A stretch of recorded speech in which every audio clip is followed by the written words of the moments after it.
Hi friends आमी Soma सोमास cooking चैनेले आपनादेर सबाइके स्वागत। आज आमी आपनादेर मात्र 4टी उपकरण दिए सबचेये सहज पद्धतिते बानिये देखाबो चकलेट पुडिंग। और ये पुडिंगटा बानानो एतई सहज जे कोनो बाच्चा एटा एकबार देखलेई बानिये निते पारबे।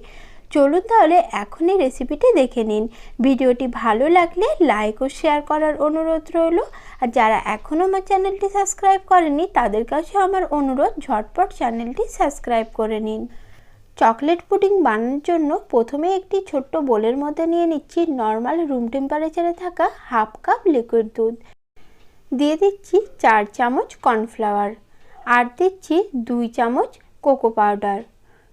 এখন সবকিছু খুব ভালোভাবে একটা হ্যান্ড উইক্সের সাহায্যে মিশিয়ে নিচ্ছি। সবকিছু একসাথে ভালোভাবে মিক্স করে নেওয়ার পর একটি সসপ্যানের মধ্যে নিয়ে নিচ্ছি 1 কাপ লিকুইড মিল্ক আর নিয়ে নিচ্ছি 1/4 কাপ চিনি। তারপর আগের থেকে যে লিকুইড মিশ্রণটা তৈরি করে রেখেছিলাম সেটা ছাঁকনির মধ্যে ছেঁকে দুধের মধ্যে দিয়ে দিলাম। এখন আবারও সবকিছু একবার ভালোভাবে মিশিয়ে নিচ্ছি। তারপর গ্যাস অন করে সসপ্যানটা আমি বসিয়ে নিয়েছি। এখন গ্যাসের ফ্লেম মিডিয়ামে রেখে আমি এই মিশ্রণটা ফোটাতে থাকবো। ফোটাতে ফোটাতে কয়েক মিনিটের মধ্যেই দেখবেন মিশ্রণটা ঘন হতে শুরু করে দিয়েছে। গ্যাসের ফ্লেম মিডিয়ামে রেখে মিশ্রণটা এভাবে ফোটাতে থাকতে হবে। কন্টিনিউ এভাবে নাড়াচাড়া করতে হবে, নাহলে কিন্তু মিশ্রণটা সসপ্যানের তলায় লেগে যেতে পারে। টোটাল 7 থেকে 8 মিনিট ধরে মিশ্রণটা এইভাবে আমি ফুটিয়ে নিয়েছি।